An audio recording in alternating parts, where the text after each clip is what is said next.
Hello and welcome to the Be Your Own podcast. I'm your host, Samana Duran, and founder of Be Your Own, the global media hub of all things entrepreneurship and career navigation. As you know, this podcast is all about highlighting incredible women out there doing awesome things. We are back for episode 7 of the Be Your Own podcast, and for this particular episode we have businesswoman and author Erica Wolfe-Murray.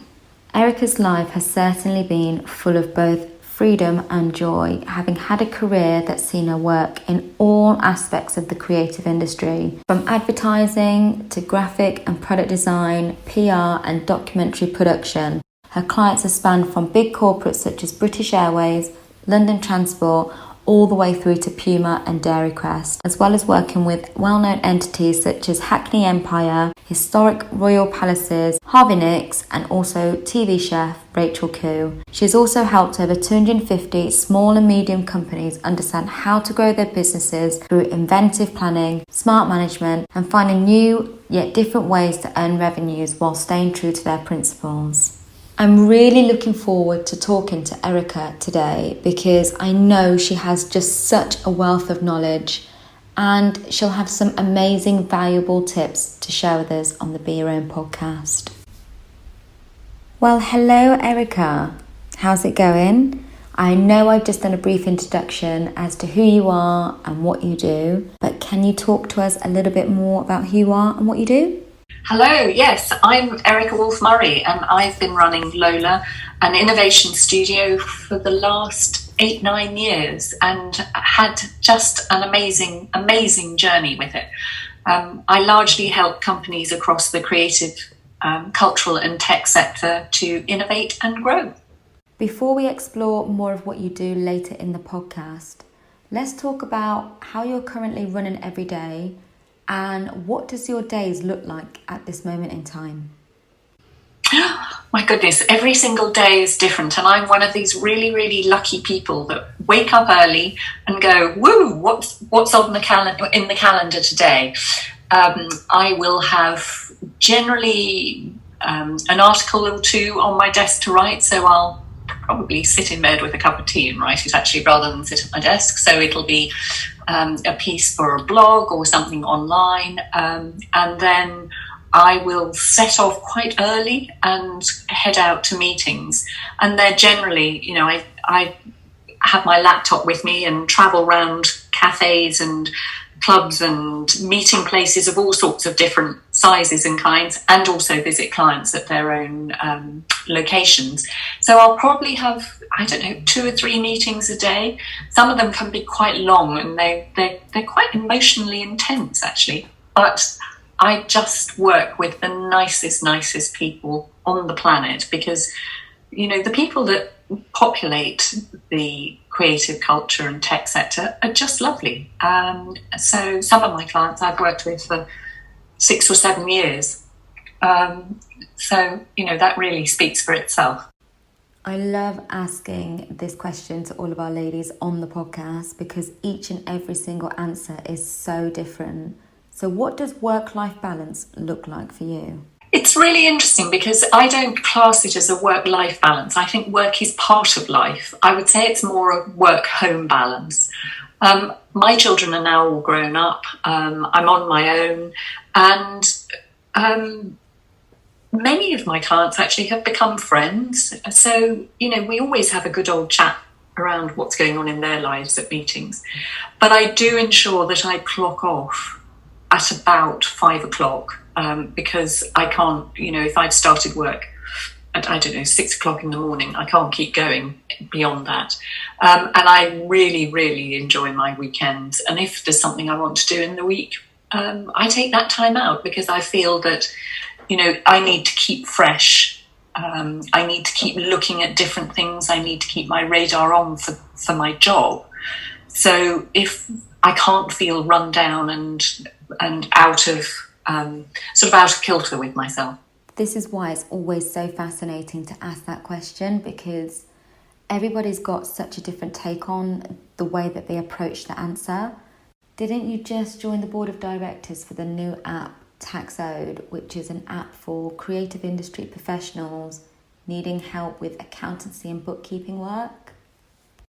TaxOde actually is an app for freelancers, and I originally met Dave Legion, the founder, at an event. He came to an event where I was speaking, and he asked a whole lot of questions from the audience, and I felt that I never really answered those questions as fully as I could have done. So I got in touch with him afterwards, I think much to his surprise. And at that time, he was working as an animator. So he himself was a freelancer. And we started chatting about what he wanted to do. And he said, I've got this idea for an app where, he said, one of the main problems that freelancers have is they never know how much tax to pay and how much they need to put away. And, you know, when the tax bill comes, he said, I've never had enough, and I've been working for 7 years. So we started talking about it, and he slowly built the very first iteration of TaxOde. And it's grown from there, and it is the most amazingly beautiful app where you can put in all your purchases, you can put in all your invoicing, and it will tell you how much tax you owe on the fly, sort of at any given time. And in the last year, it's been registered with HMRC, because you can not only calculate your tax, but you can now also file it. And we've got FCA approval. So it's very exciting, and it's the only money app that's been developed for freelancers by freelancers. So do check it out. The website's got lots of information on it. And what's brilliant is Dave, who started it, is still answering. If anybody's got any tax queries or things like that, you get Dave on the other end to answer your chat still. I definitely think that the financial aspect of running a business is what most creative entrepreneurs find really, really difficult. What challenges have you been faced with whilst building your own business? Oh, that's such a good question. The most challenging barrier, personally, probably and this is very honest, my self-perception, because when you leave school at 16, you know, I think I had 2 A-levels. You know, I didn't have a degree, and everything that I wanted to do, everyone went, you know, well, what's your degree? And at the time, I didn't know that the creative industries existed. So my first job that I went into was in insurance, and just so not me. And by a complete and utter stroke of luck, somebody who lived in the flat that I was living in at the time was a copywriter for an ad agency. And I went, oh, this is way more fun than insurance. And I looked to try and sort of shift across to advertising, got a job running the small London office of a Middle Eastern ad agency, and then next job from there, you know, just progressed from there. But it was really, I constantly had to prove my worth against people who were ex-Oxbridge, had got degrees, and I was going, yeah, but I've got experience. And because I started in advertising about the age of 17 or 18, I got years more experience under my belt than them. But that was tough. And yeah, you just have to be the best you can be. And I realized that the only person that was going to help me was me. Mm. So, you know, don't sit back and hide away, get out there and do it. I think knowing that you had to go out and be completely reliant on yourself meant that you couldn't be a shrinking violet. So you really, really had to go out and hustle for yourself and be your own cheerleader. And I learned to do that quite early on, and be really, really on it the whole time. And I still am a bit like that today. You know, I don't hustle, but I sort of do in a really quiet, nobody would realise they were being hustled manner. Any other tips? I think the most important thing, and I teach it to everybody, we are all unique individuals, okay? So every single person's journey to here will never, ever be replicated by anybody else. That is your sort of secret sauce, because if you can really understand your route to here and base your whatever you're going to launch, your business, your side hustle, whatever it is, on your journey, it's going to have huge truth in it, but also it means that nobody can compete with you. So when I launched Lola, nobody really understood what I was doing, because I particularly work with companies' intellectual property and what I call their intellectual assets. So it's everything that they already own, everything that's in their store cupboard. How can we repurpose it? Well, your life is exactly the same. Your life is your store cupboard. So if you're, a young woman, really unpack your life story to here. There is huge value in it. Even things going back to your early childhood. Have a good old look at it and say, I'm interested in launching that business. Explore why you're interested, and it will invariably be something that has emerged from your life to date. So harness all those aspects that make you unique to deliver that business.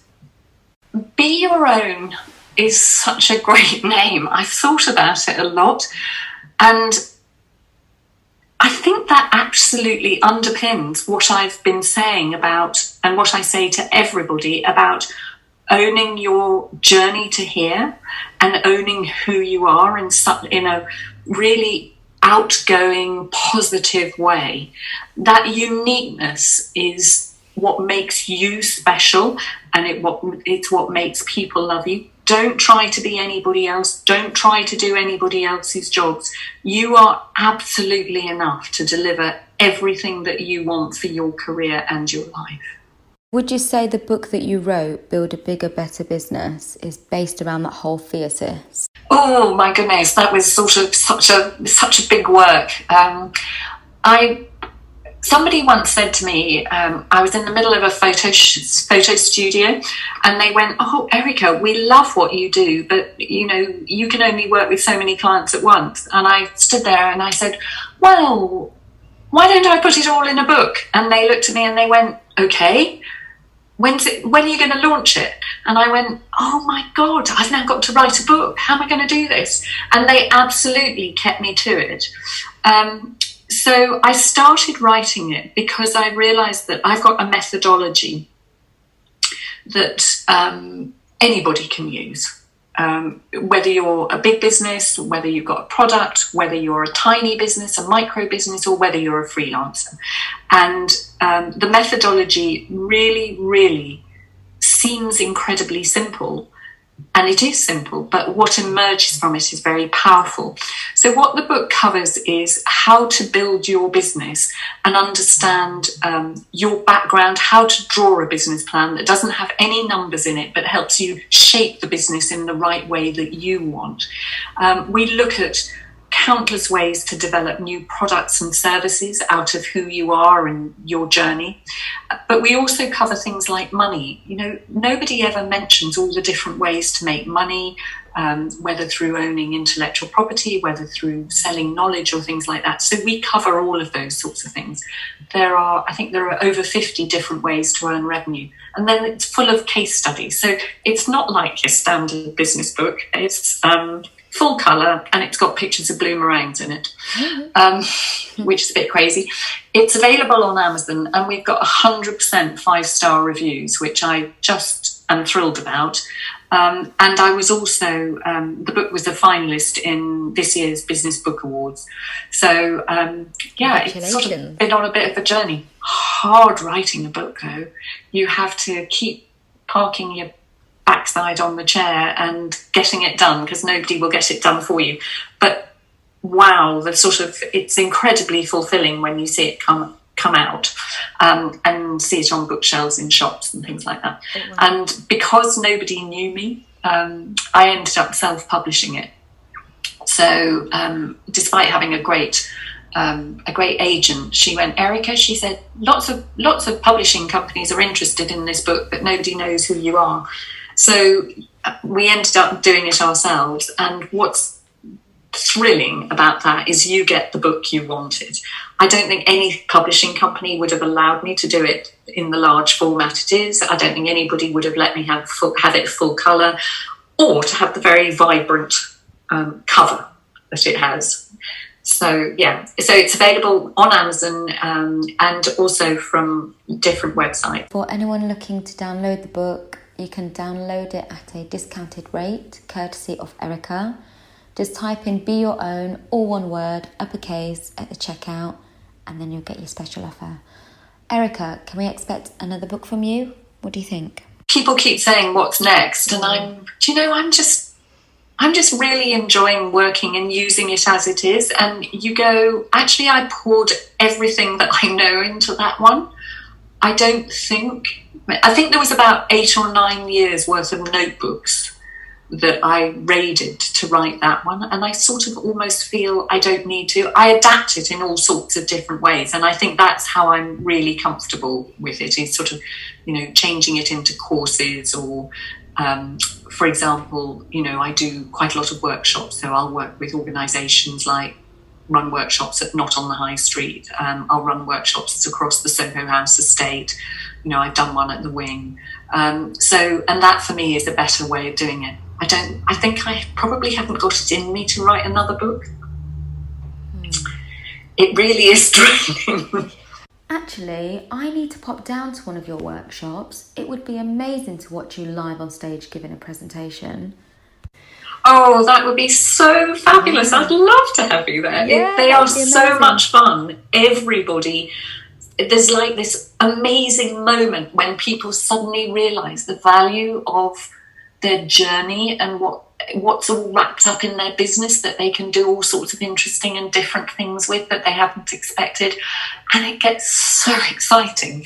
You sort of just go, oh my God, this is why I was put on this planet. This is my purpose, to help these people see what they can achieve from what they've already done or they've already owned.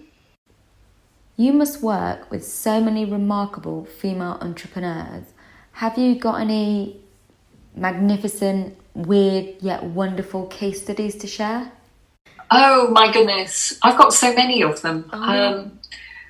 Maybe I'll select a random 3. Yeah. So Smith and Sinclair, who are an alcoholic sweet company, and they're now available in John Lewis, Harvey Nichols, all sorts of different places. They've managed to retain the alcohol in sweets. Well, when I first met Mel Goldsmith, it was at a club launch evening, which was quite fun. And she told me what she did as her business, and it was doing something, running date night evenings over sort of games in pubs.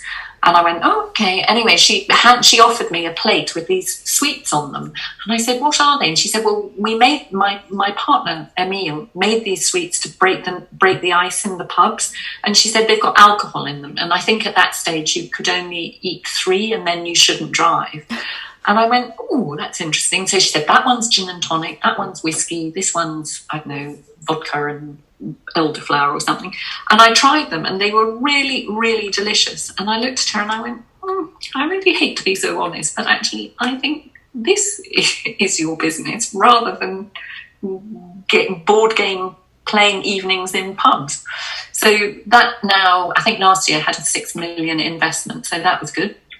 And then I also work with a bar studio down in Richmond called Barworks. And I started working with them because Vicky wanted to grow her business. And out of the assets that we found in her business, we realised she had a really strong methodology. And she now runs not only her bar studio very successfully, but an instructor training programme, which people fly in from all around the world to attend.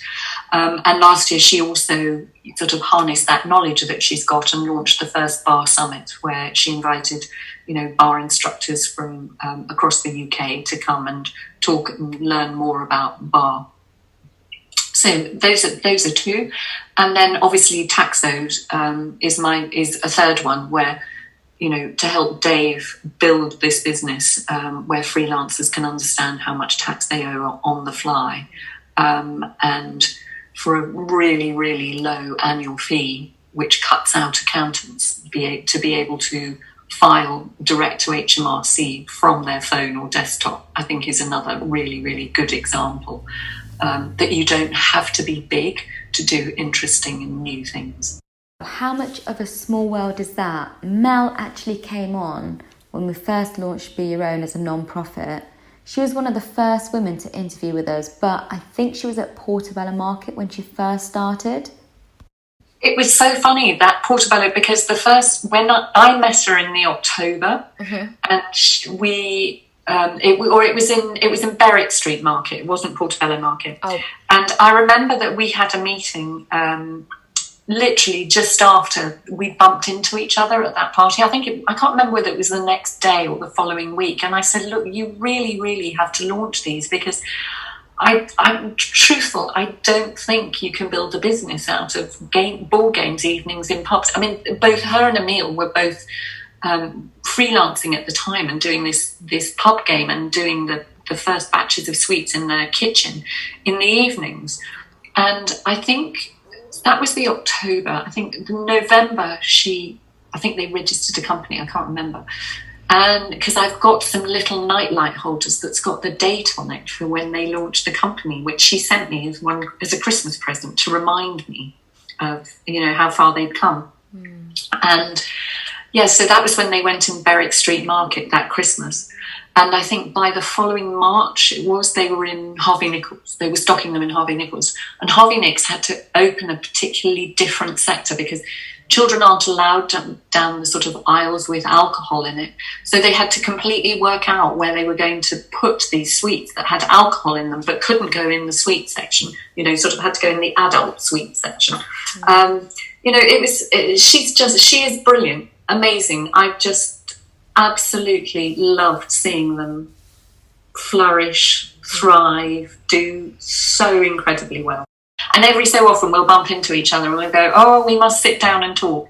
And it sort of never happens, either because she's over in the US or I've got something else on or whatever. But yeah, it's lovely. And it also shows, I think, Mel's a really good example that things don't happen overnight. And I think everybody, thinks that businesses have to just, go from 0 to 100 miles an hour in about 6 months. They don't. I started working with Mel for 6-7 years ago. And that's how long it's taken them to get here. And yeah, she's done an amazing thing. But I think it's, people forget the legwork that you have to put into a business. I mean, you will think how long you've been planning and thinking, about Be Your Own.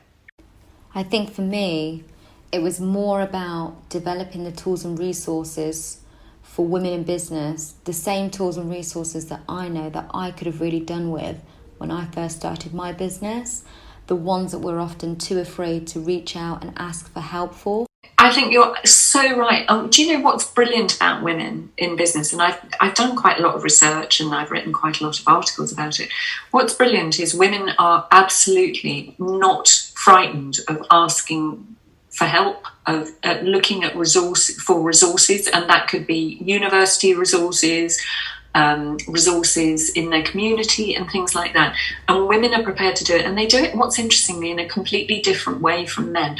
Men won't ask for help in the same way, whereas women will really, really dig around and find out what they want. And again, interestingly, pound for pound, women are generally more successful with their investment money, any investment money they get, than men are, because they're so determined that it's harder to get the investment money, and they are so determined their business will be a success. And all the stats, I wrote an article for International Women's Day, I think it was about 18 months ago, and all the stats that wherever you look absolutely back that up. So But they do need help to get out there, and it's a combination of lack of finance. I think there's also confidence, those sorts of things in there. And of course, as we know, a woman who applies for a job will say that they need to have 80 to 90% of the ability to fulfill all the criteria, whereas man will probably go for 40 to 50. And I think that's the same with with businesses too. They feel they've got to be absolutely on it and be able to nail anything, whereas they're much less likely to have a sort of MVP model, where they'll give it a go and try it. And if it fails, well, it doesn't matter. Women want to get it right. If we briefly look at the reports and statistics that are out there, almost 1/3 of SMEs are run by female entrepreneurs. Although these numbers do show that businesses have been performing really well and female entrepreneurs are really, really excelling in their industry fields, I don't want to point out any media outlets in specific. However, these numbers are not really a real reflection of the overall story and the picture that's often presented to us, because there's still that underlying issue that women are still struggling on accessing funding and being able to get investors on board to see their concepts. Why do you think that issue still is? Do you think it's a case of the investors that we see are male, pale and stale? What do you think that is? Why? I have an issue with a lot of the people who invest, and you've highlighted some of them. And so, I really try and say to companies, how can you grow that without investing, without investment? And, can you rather, investment is sort of, there are two types of sort of borrowing money, as it were. There's equity and debt. And, I sort of go, rather than giving the equity away and somebody taking control, can you actually get a bank loan or a family loan or something like that to do that? Because you're going to go down, trying to get money from the city or from VCs is just going to be such a hard route to go, and even harder if you're a woman. What's been really interesting as I've got older and worked with more and more companies, and maybe you can edit this bit out if you don't want to share it, is now that I'm past the menopause, I suddenly realise how easy it is for men, because, obviously I'm not having, my monthly cycle, and so I'm not blowing up and down and, moods shifting around, and I wasn't even particularly, I didn't have a tough time. But you suddenly go, oh my God, life is on a much more even keel, and I would never ever not want it to be a woman. But you just go, oh my goodness, this just makes you feel amazing, because you can just go out there and ace everything, and you suddenly realise the difference that whole cycle makes to the decisions you make, and how you lead your life. Wow. It's really intriguing, and nobody ever talks about that, about the menopause. I mean, it is amazing being out the other side, I have to say. I do a talk, and I did the last one actually was at the Wing, called, I do a talk that it's my sort of personal talk rather than work, called How to Age Bravely. And I get people to talk about the menopause. And in fact, what's interesting, I ask people to talk about the menopause or what they think about it. What's really interesting about it is most of the people who come to that talk are actually in their 20s, 30s and 40s. I get very, very few older people. And I sort of try and help them to realise that actually it is fantastic as long as you are sort of coming out the other side healthy. And I think keeping fit, eating well, all of those things, self-care leading into the menopause is really important, and afterwards. But oh my God, once you've gone through it and you're out the other side, life is pretty wild. My libido has not fallen off the planet. I do a lot of exercise, to keep me on it. And, I'm pretty much, I would say, 95% vegan, which sort of just happened around that time. And I went, oh my God, I'm feeling amazing. And I think it gets a really bad rap. I absolutely get it that some people going through early menopause who haven't had been able to have children, that it is just beyond tough. Yeah. But I think for the bulk of people, they dread it, and actually once it's happened, go for it. And what's amazing is, as well, how many women in their 50s are starting companies. Oh, absolutely. I think it's important to embrace any age. Just think, some people don't even live to tell the tale. I recently just turned 30, and the amount of text messages and, well, phone calls as well that followed, asking me how it felt to be 30. I feel on top of the world. I feel better now than I did before in my 20s. I can tell you it absolutely goes on getting better and richer, because I'm going to tell you that the thing behind it, that sort of, when I do these How to Age Bravely talks, if I said to you, okay, think about it, have you had more sex this year than you had this time last year? Well, if I'm to be brutally honest, no. Whatever experiences you've had during the last 12 months. Well, okay. And I look at the room full of people and go, okay, I'm 60 and you are 25, 27, 29, 40, whatever you are. I've had one hell of a lot more sex than you have in the whole of my life, and I don't intend to stop now. And everybody sort of looks at you and does the calculation, and I say, you know, I've had way more sex than you have because I'm, you know, a lot older than you.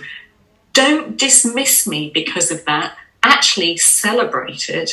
And that goes for, you know, cooking meals, all of the things, whatever. And suddenly people realise that actually what they're doing is talking about aging as a decline rather than understanding it is actually a sort of huge pot of amazing riches that you can draw on in such an interesting way, in a way that you just can't do in your 20s.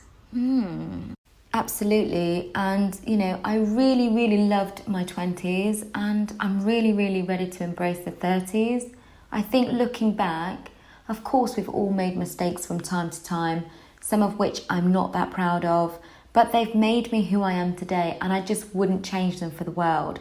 I love the person that I've become, you know, the flaws that I have, imperfections, my face, my body, who I am inside and out. I'm really proud to say, you know, I'm Samana. It's so lovely to hear, and it's absolutely as it should be. But, you know, I think that particularly women go through this whole, you know, decline. I mean, I look at your image as we're talking, and, you know, you've got an amazingly beautiful face, and I'm going, oh, and here's my rather crinkly one underneath. But, you know, I know the life and that has made that crinkly face, and, you know, it's just been fantastic. And I just wish that, you know, everybody would realize that actually it's a face that's been made with huge joy. And it's a face that's seen, you know, some real ups and downs in my life, but you know, that's the resilient story that's there. And I can only do what I do now with the companies I work with and helping all the sorts of individuals that I do to find their truth, because I've got such a lot of background experience to draw on. I couldn't do it. I couldn't have done it any earlier. And that's a sort of pretty exciting thing that you go, you know, I'm just becoming that experience as I go through life and work and things like that. And home stuff is just becoming richer and richer, and can allow me to use it more and more as I get older. I mean, I will never stop work because I'm having such a blast. You know, I work with games developers, I work with, you know, great DJs, I work with some comedians, I work with, you know, people like Mel, all of those things. My God, why would I ever want to stop? Oh, absolutely. Why would you want to stop?